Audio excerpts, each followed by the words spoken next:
Então, hoje a gente vai falar sobre a primeira eu falei sobre aqueles 5 itens, né? Os 5 pontos, que era o que discordavam lá calvinistas e arminianos. E, e falei que a gente, como batista, a gente não usa muito essa expressão calvinista, porque a gente não é fechado inteiramente com o calvinismo, né? Então, no que diz respeito à doutrina da salvação, eu concordo. O que diz respeito à doutrina da igreja, a gente não concorda. Então, a gente prefere a expressão doutrinas da graça, referente a isso. Então, o primeiro ponto de discordância, na verdade, não é nem bem discordância. Deixa eu ver a coisa para mim poder passar.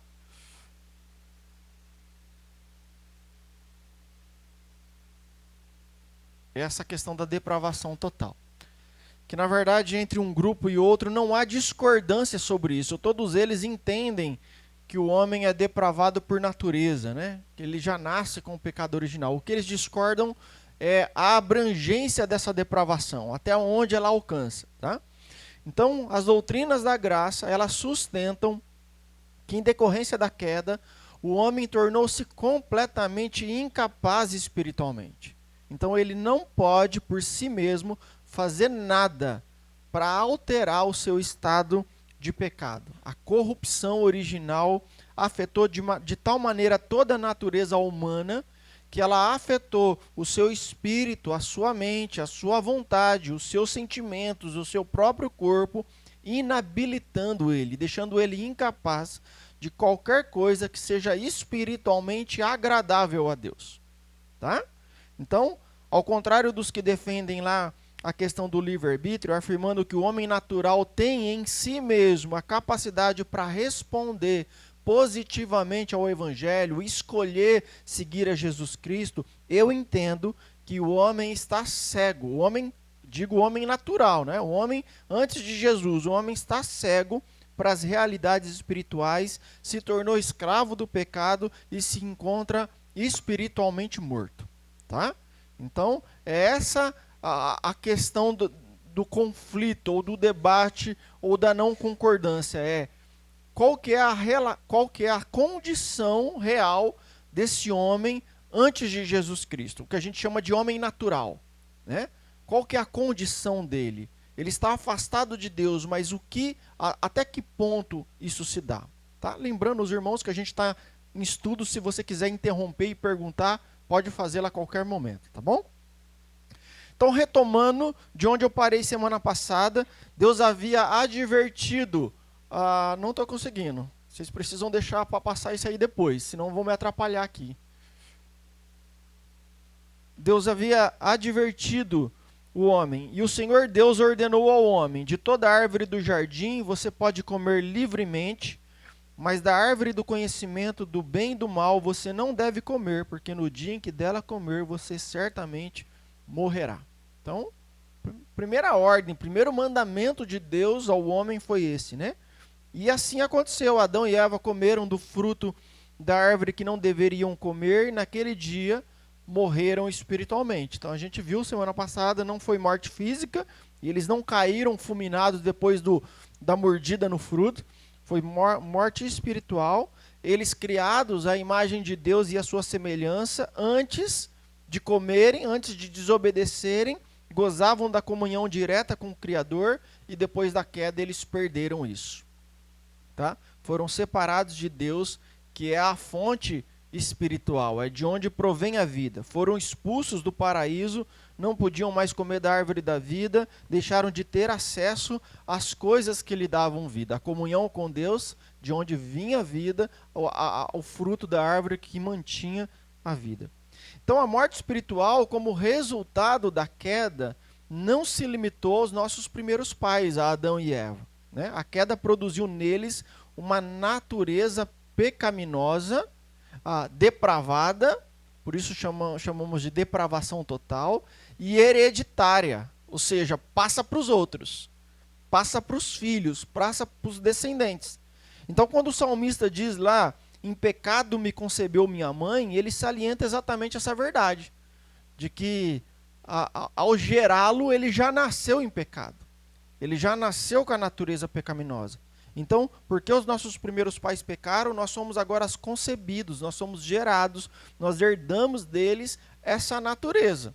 Né? Então, assim como a gente herda dos nossos pais as características físicas, alguns herdam as características de temperamento, a gente herda o pecado deles. Aquilo lá ficou fundido na natureza deles.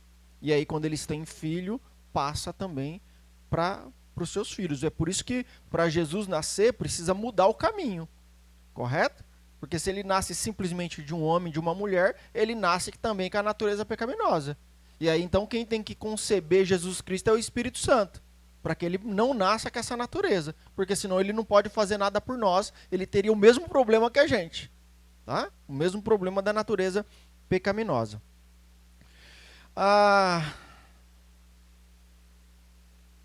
Então, esse gene do pecado foi transmitido por eles a toda a raça humana, por isso que o apóstolo Paulo vai afirmar lá em Romanos, no capítulo 3, não há justo nenhum sequer, não há quem entenda, não há quem busque a Deus, todos se desviaram e juntamente se tornaram inúteis, não há quem faça o bem, não há nenhum sequer. Então essa é a realidade do homem natural. Não tem ninguém. Ninguém ficou fora desse negócio. Tá? Então as escrituras também ensinam pra gente que Adão ele foi o cabeça representativo de todos os seus descendentes. Ele é o cabeça da raça. Né? Então todos nós estávamos de certa forma representados nele. Então nele todos nós nos tornamos culpados e fomos condenados à morte espiritual. Por essa razão o homem já nasce espiritualmente morto. Ele nasce vivo fisicamente, mas espiritualmente ele nasce morto. Tá? Por causa disso, o Adão morreu, a Eva morreu, né? Os seus descendentes nascem espiritualmente mortos. Tá?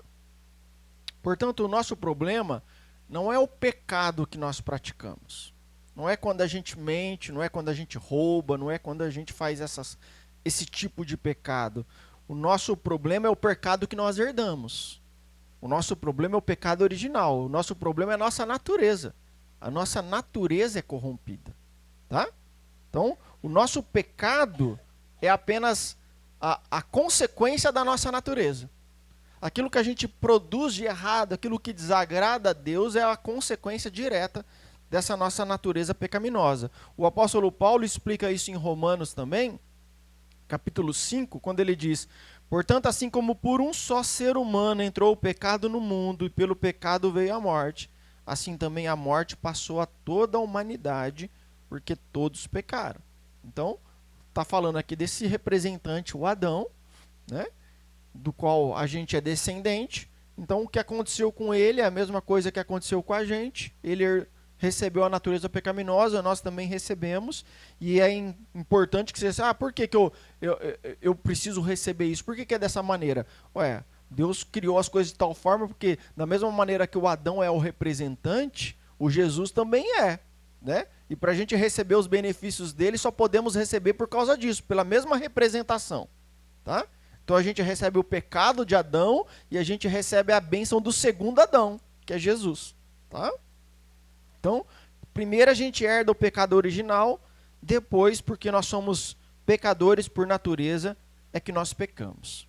Tá? Então, o nosso pecado é apenas consequência da nossa natureza. Né? Tem até uma historinha, não sei se os irmãos já ouviram, de um... Eu não me lembro qual que é o animal, mas vou citar aqui um animal, pensando, o animal viu vou citar aqui um gato do mato, viu um escorpião se afogando, não sei se já viram essa ilustração, viu lá um escorpião se afogando, e ele foi lá e salvou o escorpião, e a hora que ele estava trazendo o escorpião para fora da água, assim, o escorpião mordeu ele. E ele, antes de morrer, falou assim: por que você fez isso? Essa é a minha natureza. Eu pico. Chegou perto, eu pico. Né? É a natureza. Ele não consegue ir contra a natureza. Né? Então a gente também não consegue ir contra a natureza. Por que a gente peca? Porque a gente é pecador. É a nossa natureza. Tá?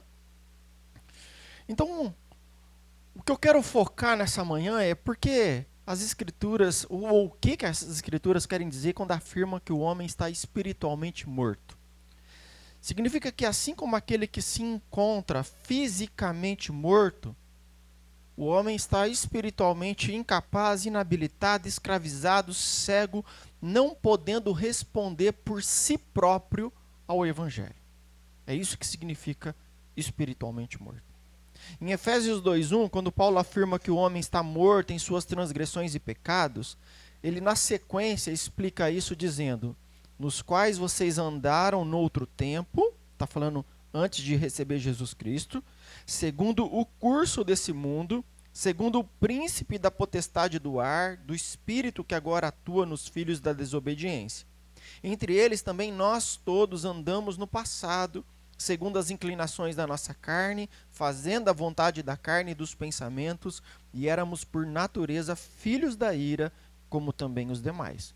Então, o homem natural segue o curso do mundo. O homem natural segue a direção do diabo. O homem natural segue o curso da carne. Tá? Ele não consegue ir contra isso. Ele não consegue lutar contra isso. Esses três são como uma força de um rio onde o homem não tem condições de lutar contra a correnteza. Então ele é inclinado na direção do mundo, ele é guiado pelo diabo e os seus anjos, ele é seduzido pelos desejos da sua carne, essa é a condição dele. Tá? Antes de Jesus Cristo entrar na vida dele, é assim que é, para todo mundo. E como que alguém nessa condição pode escolher Deus? Então é essa a questão.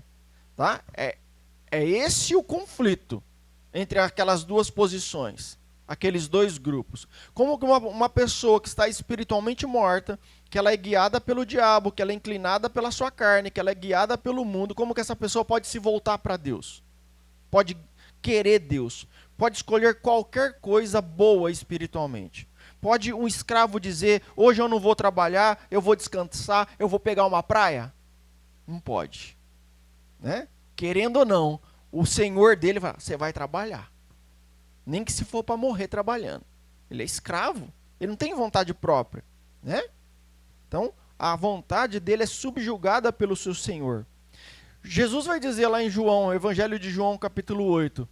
Em verdade, lhes digo que todo o que comete pecado é escravo do pecado. Então, comece a ver essas metáforas que a palavra de Deus usa para falar da condição do homem. Né? Então, Jesus está dizendo, olha, todo aquele que comete pecado é a nossa situação, né? Por causa da nossa natureza, nós somos escravos disso. Então, o homem natural não é senhor do seu querer. Todos os homens estão presos, estão escravizados, a não ser que Deus os liberte. A não ser que Deus tenha uma ação na direção deles. Paulo falando a Timóteo, 2 Timóteo, capítulo 2, diz, na expectativa de que Deus lhe conceda não só o arrependimento para conhecerem a verdade, mas também o retorno à sensatez, a fim de que se livrem dos laços do diabo que os prendeu para fazerem o que ele quer. Olha lá, o diabo prendeu. O diabo acorrentou. O diabo está conduzindo a vida de algumas pessoas, aquelas pessoas que não foram libertas ainda por Jesus. E olha como que começa esse versículo. Ele está dizendo assim, na expectativa de que Deus lhes conceda não só o arrependimento para conhecerem a verdade e o retorno à sensatez, ou seja, para conseguirem enxergar as coisas que estão envolvidas com a sua vida. Então, Paulo está falando aqui desse homem natural que está sendo descrito como um prisioneiro, escravizado pelo diabo, obediente às ordens dele. E então Paulo diz que a única forma do homem se livrar dos laços do diabo é se Deus lhe conceder arrependimento. Então Deus tem que conceder isso. Deus tem que dar, é presente dele. Do contrário, o homem não pode fazer nada. O homem está escravizado. Tá? Romanos capítulo 6. Mas graças a Deus que, tendo sido escravos do pecado, olha lá, no passado era assim, vocês vieram a obedecer de coração a forma de doutrina que foram entregues, e uma vez libertados do pecado, foram feitos servos da justiça. Falo em termos humanos, por causa das limitações de vocês.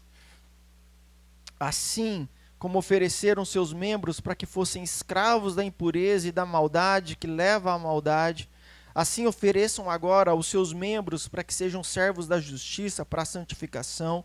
Porque quando vocês eram escravos do pecado, estavam livres em relação à justiça. Naquele tempo, que fruto vocês escolheram? Somente as coisas de que agora vocês se envergonham, porque o fim delas é morte. Agora, porém, libertados do pecado, transformados em servos de Deus, o fruto que vocês escolhem é para a santificação, e o fim, neste caso, é a vida eterna. Então, observe a ênfase no fato deles terem sido escravos. Então, falando, né? Paulo falando, a igreja está falando assim, olha, antes vocês eram escravos. E observe a ênfase no que eles se... Ou seja, não que eles se libertem da escravidão, eles não fugiram dos seus senhores. Eles não foram, de alguma maneira, se desvencilharam das correntes que os prendiram. Eles foram libertados, diz o texto. Eles foram transformados. Ou seja, algo de fora de mim. Não foi assim, eu estava preso e eu consegui escapar. Não, eu fui liberto. Alguém veio e me soltou. Alguém veio e tirou as correntes. Tá? Então, de novo, está dizendo, não foi eles que fizeram algo. Alguém fez por eles.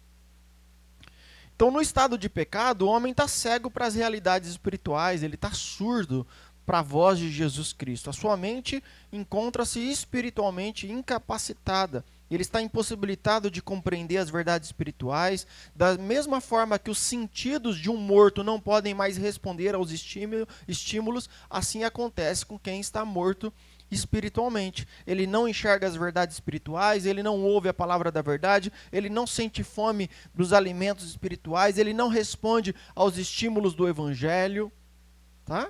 Ele está inerte. É por isso que às vezes a gente com o tempo de igreja, a gente começa a identificar essas coisas, né? Porque muitas pessoas, elas chegam à igreja, elas passam pelo batismo sem serem convertidas, elas continuam mortas espiritualmente, né?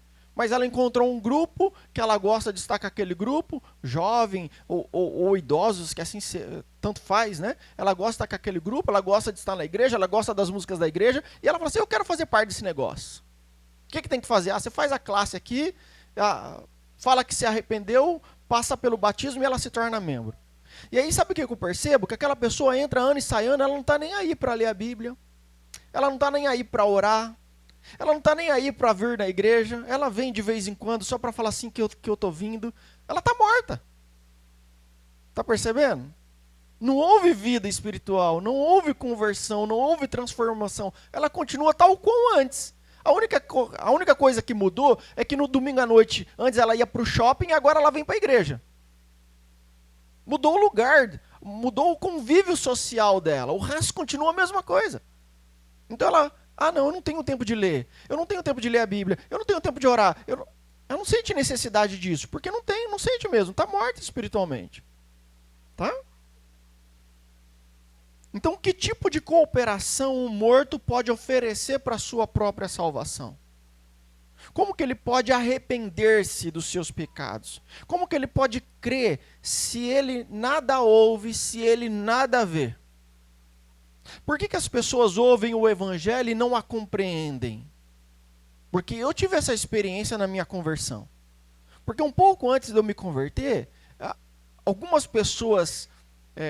não necessariamente crentes, né? Tinham batido na minha porta, foi livramento de Deus. Um tempo antes, acho que eu estava começando com sede, Deus trabalhando no meu coração, assim, sede de conhecer Ele. Um pouco antes bateu na minha porta um testemunha de Jeová. Eu falei, nossa, que livramento que Deus me deu, né? Porque ele foi lá conversar comigo e ofereceu um estudo e eu acertei. Ele falou, então tá bom, sábado que vem eu venho começar esse estudo. Graças a Deus, Deus me livrou, o cara não apareceu lá para dar o estudo. E logo depois eu visitei a igreja e me converti numa igreja evangélica, né? Numa igreja batista. Mas eu percebi isso, que eu tinha começado a ler a Bíblia, comecei a me interessar, mas não entendia nada. Pegava lá o Novo Testamento e não entendia nada. Aí, pouco depois que eu me converti, eu ganhei lá um Novo Testamento e eu ia trabalhar, e voltava do trabalho no ônibus, assim, em pé, ia devorando aquilo lá, e as coisas começaram a fazer sentido para mim do dia para a noite. Não entendia nada ontem, hoje eu estou entendendo tudo. Porque ontem eu estava morto, hoje eu estou vivo. Está entendendo?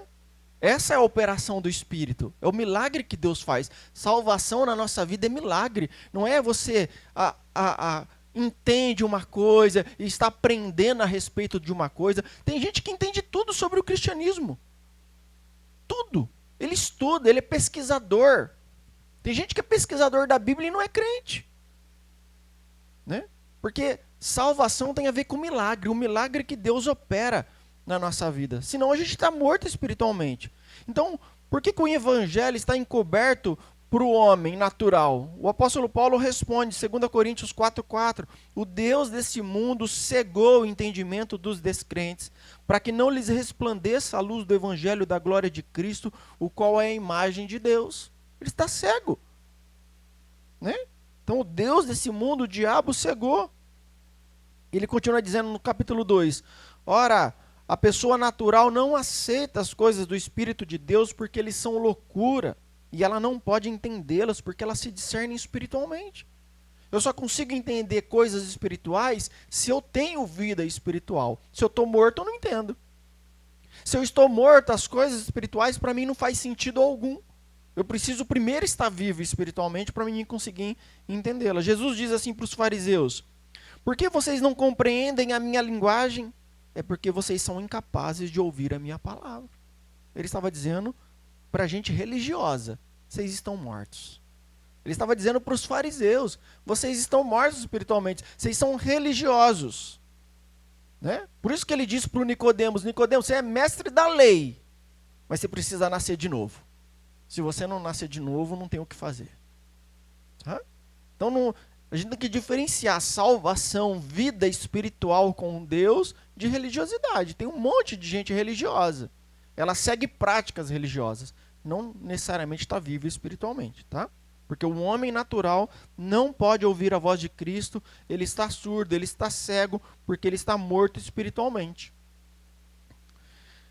Deixa eu compartilhar aqui um trecho de uma palavra aqui do...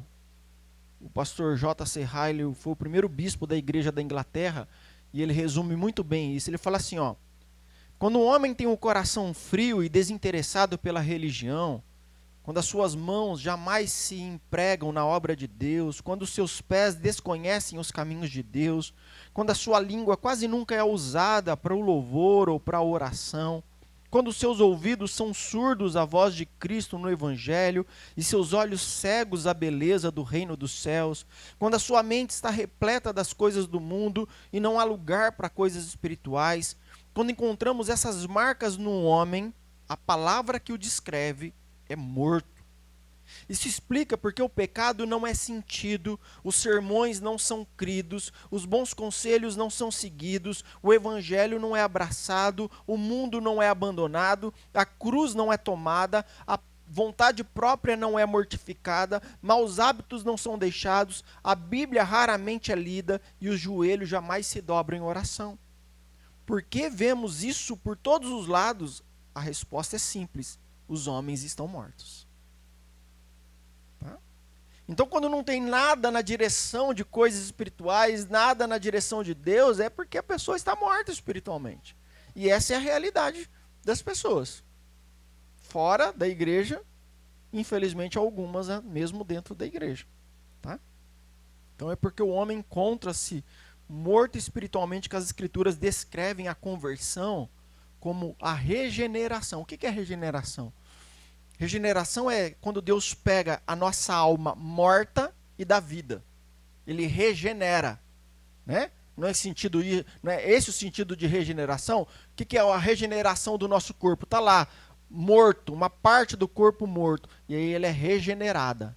Dá vida para aquilo lá. A nossa alma está morta.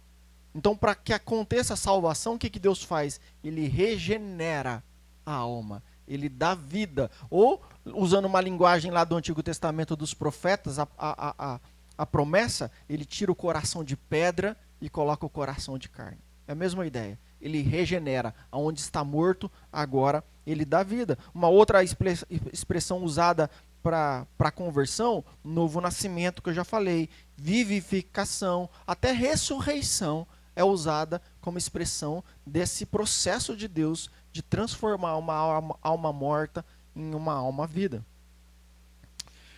João 3,3, Jesus respondeu para Nicodemos: em verdade lhe digo que se alguém não nascer de novo, não pode ver o reino de Deus. Tem que nascer, porque está morto.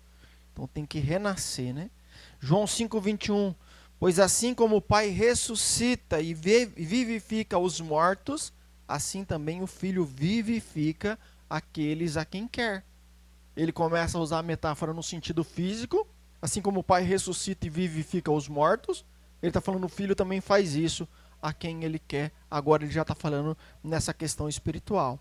2 Coríntios 5,17, e assim, se alguém está em Cristo, é nova criatura, as coisas antigas já passaram e eis que se fizeram novas.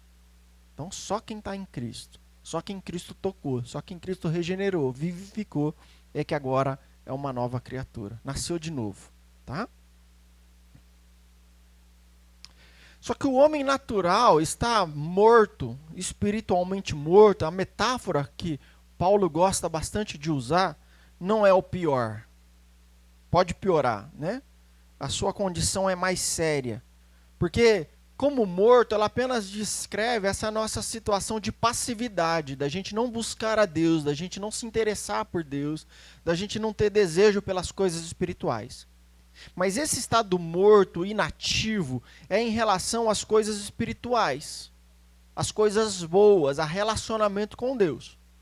Quanto ao mal, quanto ao que é errado, quanto ao pecado, o homem no seu estado natural encontra-se em plena atividade. Tá? Então, em relação a Deus, ele não vai, ele é passivo. Mas em relação às coisas erradas, ele vai, ele é ativo. Né? A Bíblia descreve o homem natural como inimigo de Deus. Olha Romanos 8. Porque a inclinação da carne é inimizade contra Deus, pois não está sujeita à lei de Deus, nem mesmo pode estar.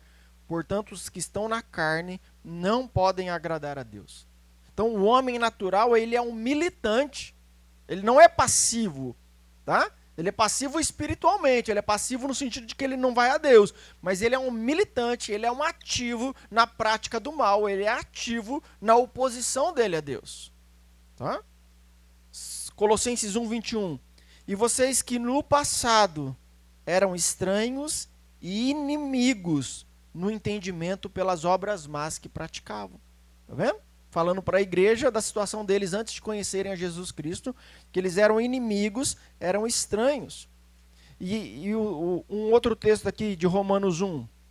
E por haverem desprezado o conhecimento de Deus, o próprio Deus os entregou a um modo de pensar reprovável para praticarem coisas que não convém, estão cheios de todo tipo de injustiça, perversidade, avareza e maldade, estão cheios de inveja, homicídio, discórdia, engano e malícia, são difamadores, caluniadores, inimigos de Deus, insolentes, arrogantes, orgulhosos, inventores de males, desobedientes aos pais, insensatos, desleais, sem afeição natural e sem misericórdia, embora conheçam a sentença de Deus de que os que praticam tais coisas são passíveis de morte, eles não somente as fazem, mas também aprovam os que a praticam.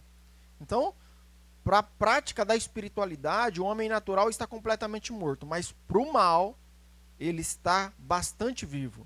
Ele está ativo, ele é militante, não somente praticando essas coisas que desagradam a Deus, como também aprovando aqueles que praticam isso.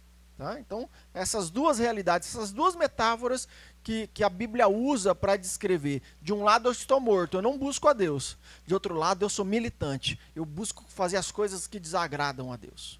Né? Deus é o meu inimigo. E Paulo então tem uma conclusão em relação ao homem, ao texto que eu li lá de Romanos 3, não há justo, nenhum sequer, não há quem entenda, não há quem busque a Deus, todos se desviaram e juntamente se tornaram inúteis, não há quem faça o bem, não há nenhum sequer. Então essa é a conclusão. Está todo mundo nessa situação antes de conhecer Jesus Cristo. Então, quando a gente busca lá aquela questão de discordância deles, de que o homem tem capacidade de fazer as suas próprias escolhas, ou como se costuma usar, né? Eu expliquei que é um uso errado da palavra, que é a questão do livre-arbítrio. Como que pode um escravo do pecado ter livre-arbítrio? Como pode alguém cujos sentidos espirituais não funcionam, como que ele pode compreender, aceitar e decidir por si próprio a favor do evangelho? Como que ele pode tomar essa decisão? Como que pode um morto espiritualmente vir a arrepender-se e a crer em Jesus Cristo? Como é que é possível um inimigo ativo, militante contra Deus, amante do pecado, essa pessoa que é levada pelas correntezas do mundo, do diabo, dos desejos da carne, como que essa pessoa pode decidir-se contra a sua própria natureza, contrária à sua própria natureza, e contra as suas práticas pecaminosas e ir na direção de Deus? Essa mesma pessoa que ele condena, essa mesma pessoa que ele é inimigo, como que ele pode fazer isso? Não pode, tá? Não pode, não consegue, não parte dele. O homem nesse estado, nós só podemos falar em livre-arbítrio no sentido de que ele é responsável pelos seus atos. Só nesse sentido. E a Bíblia é clara sobre isso, né? Romanos 1:20. Porque os atributos invisíveis de Deus, isto é, o seu eterno poder e a sua divindade, claramente se reconhecem desde a criação do mundo, sendo percebido por meio das coisas que Deus fez. Por isso, os seres humanos são indesculpáveis. Então, eles não têm desculpa. Tá? Eles não têm desculpa. Então, o homem tem livre-arbítrio no sentido em que ele não é coagido a praticar atos pecaminosos, a agir contra a sua própria vontade. Ele não é forçado a isso. Ele é isso. Ele é naturalmente nessa direção. Ele é naturalmente inclinado para o mal. Ele está agindo de acordo com a sua própria natureza. Então ele não é forçado a agir contra a sua própria natureza. Tá? Então nesse sentido ele tem livre-arbítrio. Ele faz aquilo que ele deseja. É o exemplo que eu dei semana passada do jiló. Eu não gosto de jiló. A minha natureza não gosta de jiló. Então, eu não quero comer jiló. Eu sou livre. Então, essa pessoa tomou uma decisão livre? Num certo sentido, sim. Ela escolheu, eu não vou comer jiló, eu vou comer essa outra coisa aqui. Eu vou comer chuchu no lugar de jiló. Só que internamente já foi determinado isso. Que ela não gosta daquilo lá. Tá? Então, o que o homem natural faz? Ele decide e escolhe de acordo com o seu conhecimento, a sua tendência, a sua própria vontade. Entretanto, visto que a queda corrompeu a sua natureza de tal modo que afetou o seu conhecimento, afetou a sua tendência, afetou a sua vontade, tudo isso foi pervertido, ele sempre escolhe livremente rejeitar a Deus. Essa é a escolha livre dele. Ele escolhe rejeitar a Deus, ele escolhe o pecado. É nesse sentido que ele é livre. E se o Espírito de Deus não agir previamente no coração dele, na mente do homem natural, regenerando, vivificando espiritualmente, ele jamais se arrependerá dos seus pecados e crerá na obra da cruz. Jamais.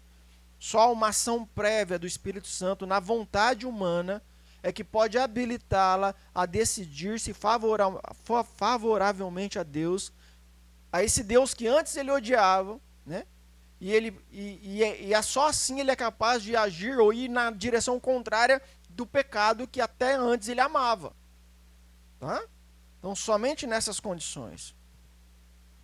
Obrigado, querido.